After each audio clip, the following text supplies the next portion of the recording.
اعوذ باللہ من الشیطان اللعین الرجیم بسم اللہ الرحمن الرحیم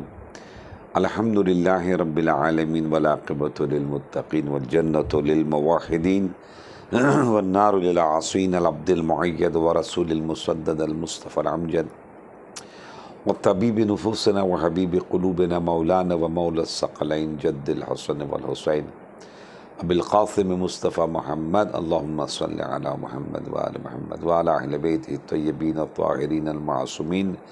الذین اذہب اللہ عنہم الرجس وطہرہم تطہیرا اللہم صلی علی محمد وآل محمد وعلی لعنۃ اللہ علی اعدائہم وقتلتہم وغاصب حقوقہم ومنکر فضائلہم اجمعین الان الى قیام یوم الدین اما بعد فقد قال رسول اللہ صلی اللہ علیہ وآلہ وسلم ان الحسین مصباح الہدی وسفینۃ النجاة رب اشرح لی صدری ویسر لی امری واحلل عقدۃ من لسانی یفقہوا قولی رب انی مغلوب فانتصر یا ارحم الراحمین۔ کشتی نجات، ہدایت کا چراغ، اس کائنات میں رسول کے بعد ہمارے پیغمبر نے کہا کہ اب قیامت تک کے لیے یہ ایک ہی کشتی ہے، جو اس پہ سوار ہو جائے گا وہ بچ جائے گا، جو بھی اس سے الگ ہوگا وہ پھر غرق ہو جائے گا۔ عزیز دوستو، ہمارے بڑی بڑی ہستیوں نے اس کائنات سے جو گزرے، انہوں نے پریکٹیکلی طور کے اوپر کر کے دکھایا کہ ہم نے دنیا میں زندگی میں اسی کشتی کا سہارا لیا ہے، اور جب اس دنیا سے جا رہے ہیں تو اسی کشتی کا سہارا لے کر جا رہے ہیں۔ تو جب ہمارے بڑی بڑی ہستیاں اس انداز کے کام انجام دے کے گئی ہیں تو پھر ہم اور آپ کس گنتی میں آتے ہیں؟ ہم ان کا ذکر کرنا چاہ رہے ہیں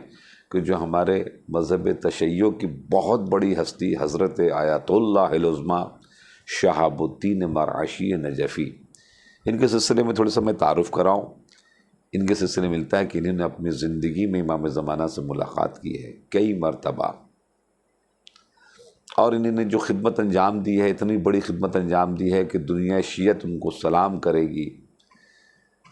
سب سے بڑی لائبریری شیعوں کی اس وقت قم مقدس میں ہے، جہاں پر لاکھوں کی شکل میں کتابیں انہوں نے جمع کر کے رکھی ہیں۔ ہمارے عالم دورہ نے، یہ عالم دورہ تھے، فقیہ اہل البیت ان کا لقب تھا، اور اگر آج نہیں تو کل یہ احساس تو ہوتا ہے کہ آج نہیں تو کل گوگل جب تک چل رہا ہے تو چل رہا ہے، جب بند ہو جائے گا تو اس وقت بہت سی لائبریریاں بند ہو چکی ہوں گی۔ کیوں؟ اس لیے جب کتاب یوز ہی نہیں ہوں گی تو پھر کتاب میں گھن لگے گا، دیمک لگ جائے گی، اور پھر ایک مرتبہ آخر میں وہ کتابیں دریا میں صحرا دی جائیں گی۔ تو عزیزان گرامی، عزیزان محترم، اس وقت کون ہے جو ہمیں کتاب دے گا؟ اس چیز کا خیال رکھتے ہوئے حضرت آیت اللہ العظمیٰ نے اپنے یہاں سافٹ ویئر بھی بنوا کے رکھا ہے، اور اس کے ساتھ ساتھ شیعوں کی تمام کتابیں محفوظ کرنے کی کوشش کی، کیونکہ ہمارے کتابوں کو بہت مرتبہ جلایا گیا ہے۔ یہ اتنی بڑی خدمت انجام دینے والی شخصیت، جنہوں نے پوری زندگی بھر معصوم قم کے حرم میں نماز فجر اور نماز مغربین ہمیشہ پڑھائی،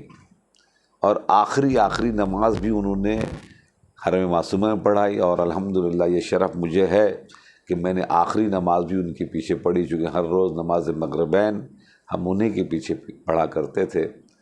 کہیں بھی ہم رہتے تھے تو مغربین میں ہم حرم معصومہ پہنچ جاتے تھے، جس وقت ہم ہاسٹل میں تھے۔ عزیز و دوستو، جب وہ جانے لگتے، جانتے ہیں وصیت کیا کرتے ہیں؟ وہ وصیت کرتے ہیں کہ ہمارے قبر کے اندر میں خاک شفا رکھنا، ہمارے جنازے کو فوراً نہیں لے کے جانا دفن کرنا، بلکہ اس امام بارگاہ میں جانا جس میں ہم درس دیتے تھے یا مجالسیں ہوتی تھیں، منبر کے قریب میرے جنازے کو رکھنا، اور میرے جنازے کا جو گہوارہ ہوگا، یعنی جس میں جسم رکھتے ہیں، اس سے ایک کپڑا باندھنا، یعنی ہمارے عمامے کو کھول کے یا اس کے علاوہ ایک کپڑا باندھنا، اس کپڑے کو منبر امام حسین سے متصل کر دینا، یعنی باندھ دینا، اور پھر ذاکر سے کہنا کہ مصائب پڑھے۔ ذرا آپ دیکھ رہے ہیں ان کے تمام ان کاموں کو، خاک شفا کو یاد کرنا، منبر کو یاد کرنا، مصائب امام حسین کو یاد کرنا، کیا لے کے جا رہے ہیں اس دنیا سے؟ ہمیں اور آپ کو کیا بتانا چاہ رہے ہیں؟ ہمیں اور آپ کو بتانا چاہ رہے ہیں، الگ بات ہے الحمدللہ ہماری زندگی کا آغاز خاک شفا سے ہوتا ہے۔ ہر بچہ جو بھی شیعوں کا پیدا ہوتا ہے تو کوشش کرتے ہیں کہ اس کو سب سے پہلی خاک شفا دی جائے۔ ہمارے ہاتھوں میں تصویر خاک شفا کی ہونی چاہیے، مستحب ہے۔ ہر ولادت، ہر شہادت، ہر غم، ہر خوشی میں مجلس، ماتم، زیارت عاشورہ، زیارت وارثہ، جہاں بھی دیکھیے زیارت وارثہ، امام حسین کی زیارت، امام حسین کی زیارت جب جاتے ہیں تو اس کے ساتھ ساتھ جناب خاک شفا بھی بولتے ہیں، اس کے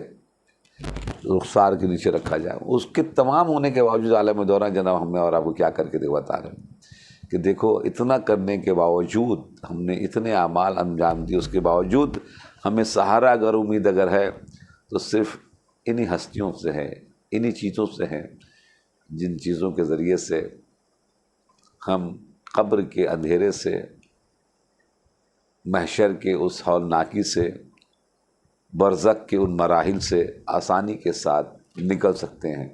تو جب عالم دورہ اتنی بڑی شخصیت ہو کر یہ کام انجام دے رہی ہیں تو پھر ہمیں اور آپ کو بھی جناب اس کام کو انجام دینا چاہیے۔ کربلا ایک عظیم ترین ایسی آماجگاہ ہے کہ جس نے ایسے بڑے بڑے کارنامے انجام دیے ہیں کہ کائنات آج تک محو حیرت ہے، یہ کیسے ہو سکتا ہے؟ آئیے آج جناب سکینہ سلام اللہ علیہ کے سلسلے سے ایک جملے مصائب کے بیان کرتا ہوں اور آپ کی زحمت تمام کروں گا۔ جناب سکینہ سلام اللہ علیہ جب سے پیدا ہوئی تھی امام حسین کو بہت چاہتے تھے، اتنا چاہتے تھے کہ ہمیشہ جناب سکینہ کو اپنے سینے پر سلاتے تھے۔ امام حسین علیہ السلام کبھی رونے نہیں دیا، ہمیشہ جناب عباس، جناب علی اکبر، امام حسین، جناب رباب ایسے گھیرے ہوئے رہتے تھے جناب سکینہ کو، انہوں کسی چیز کی ضرورت ہی، کسی سے کوئی تکلیف ہی نہیں۔ ذرا سوچیے، ذرا غور فرمائیں، جو آج تک کبھی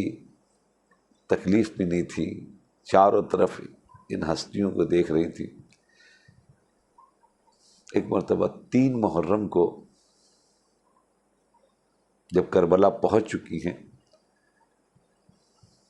تو جناب سکینہ کہتی بابا میرا دل بڑا گھبرا رہا ہے، مجھے جناب مسلم بن عقیل کی بیٹی کے تنہا یتیم ہوتے ہوئے احساس ہو رہا ہے، چونکہ امام حسین تو جانتے تھے یہ بچی تھی۔ پہلی مرتبہ باپ بیٹے گلے لگا کر بہت روئے، بہت روئے۔ اس کے بعد کی جو زندگی تھی نا، پھر امام حسین کیسے جیے ہیں یہ بولنا بہت مشکل ہے، بہت مشکل ہے، کیسے جیے۔ جو کسی کو اتنا چاہتا ہو